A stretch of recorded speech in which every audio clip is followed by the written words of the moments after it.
Ricardo, então você está no leite, o leite orgânico, já visitamos bem a parte do leite, ainda vamos visitar outras, mas você também sacou o negócio do tomate orgânico, né? Estamos aqui dentro de uma estufa, dá uma prévia aí para nós, como funciona essa coisa do tomate orgânico. Estou vendo aqui que é muito bacana, dá uma explicada para nós como que você chegou nessa atividade também do tomate.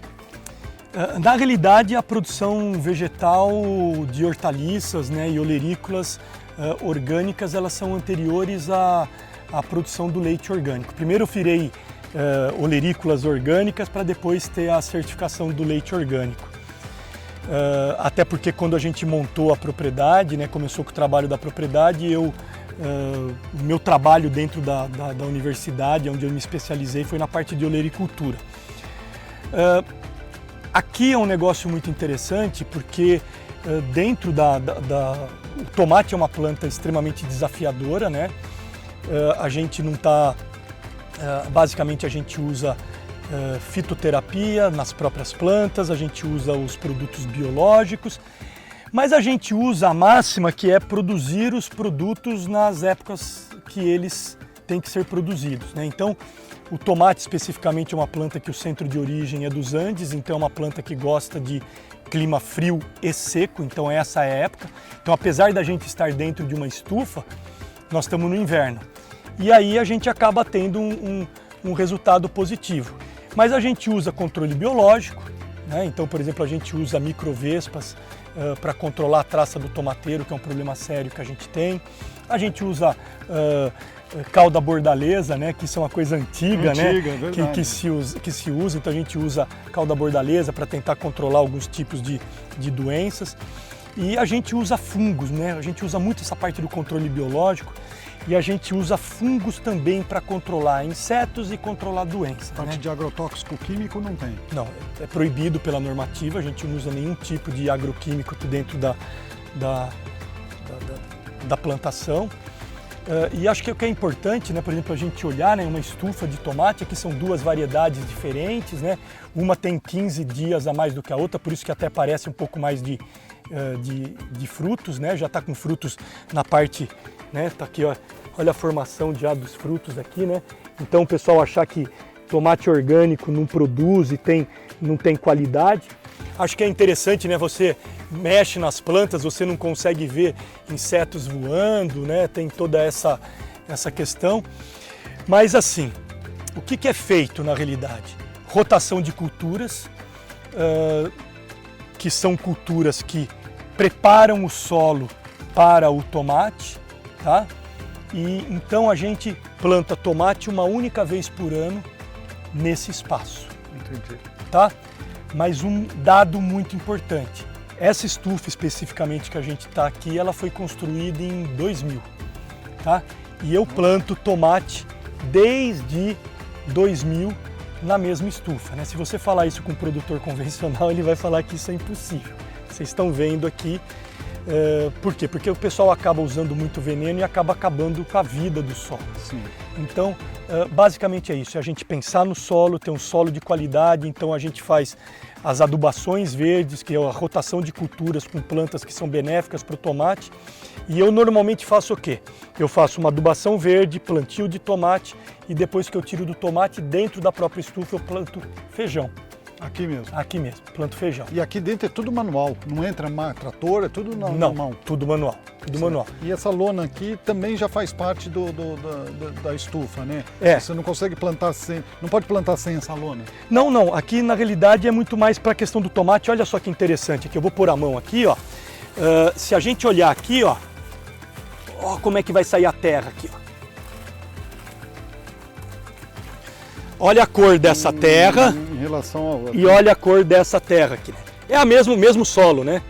Aí o que acontece é o seguinte, o plástico ele tem, que a gente chama de mulching, né? Ele tem uma função de manter a umidade do solo, então como a gente tem gotejamento, você faz com que a umidade fique correta dentro desse canteiro e você não tenha que molhar essa parte, então isso é importante para uma questão de economia de água, né? Que é um bem finito, a gente tem que pensar nisso. A outra questão é que o mulching, ele funciona como uma cobertura para que saiam as ervas espontâneas aqui. Então a gente faz com que só o tomate venha nesse canteiro. Entendi. A outra questão também que é muito importante do mulching é a questão de temperatura. Então, como nós estamos no inverno, você tem uma amplitude térmica muito grande. Se o solo está descoberto, você vai perder temperatura do solo. A raiz vai sentir problema, os micro-organismos vai ter problema. Então, esse mulching é como se fosse um cobertor. Entendi. Tá? Então, são tecnologias que a gente está usando dentro do próprio orgânico para favorecer a produção. E aqui está no ponto, quando que vai colher? Esse Tá tomate, mais quanto tempo aqui? Coisa esse linda, tomate hein? ainda mais uns de 20 a 30 dias nós vamos ter esse tomate que está sendo colhido. E esse aqui qual qualidade que é? Esse é o italiano. E esse Tá. aqui?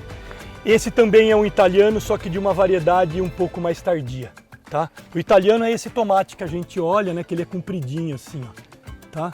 Então é um tomate que é um tomate de mesa, um tomate maravilhoso para mesa.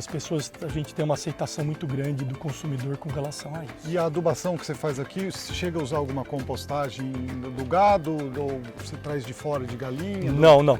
Basicamente, as nossas plantações, a parte vegetal, a gente utiliza o próprio esterco das nossas vacas para fazer a adubação dessas áreas, tá? Então,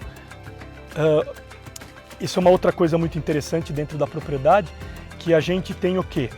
As vacas estão lá comendo pasto, estão, né, produzindo esse material todo que poderia ser um problema no ambiente, né?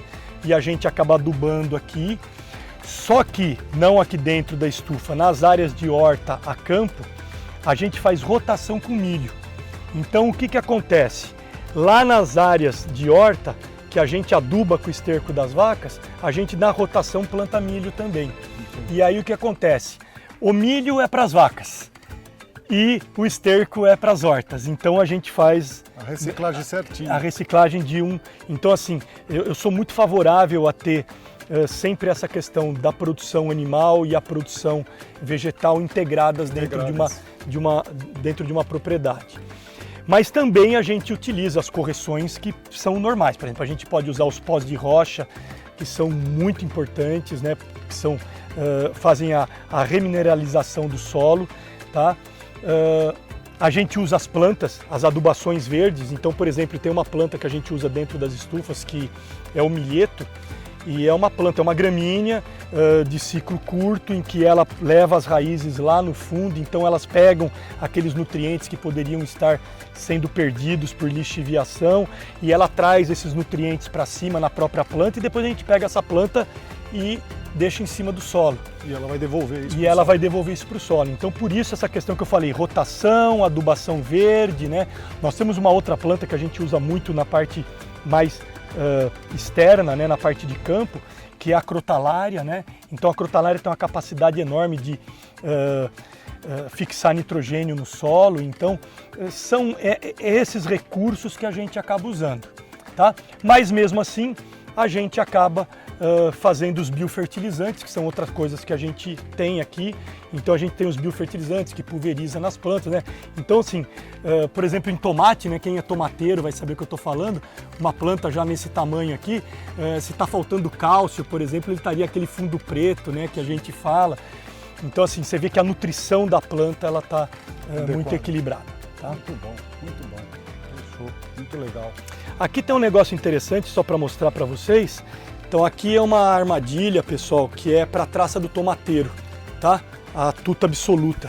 A tuta, ela é um problema muito sério no tomateiro, né? Então ela entra dentro do tomate, faz o ciclo de vida dela dentro do tomate quando o tomate ainda é muito pequeno.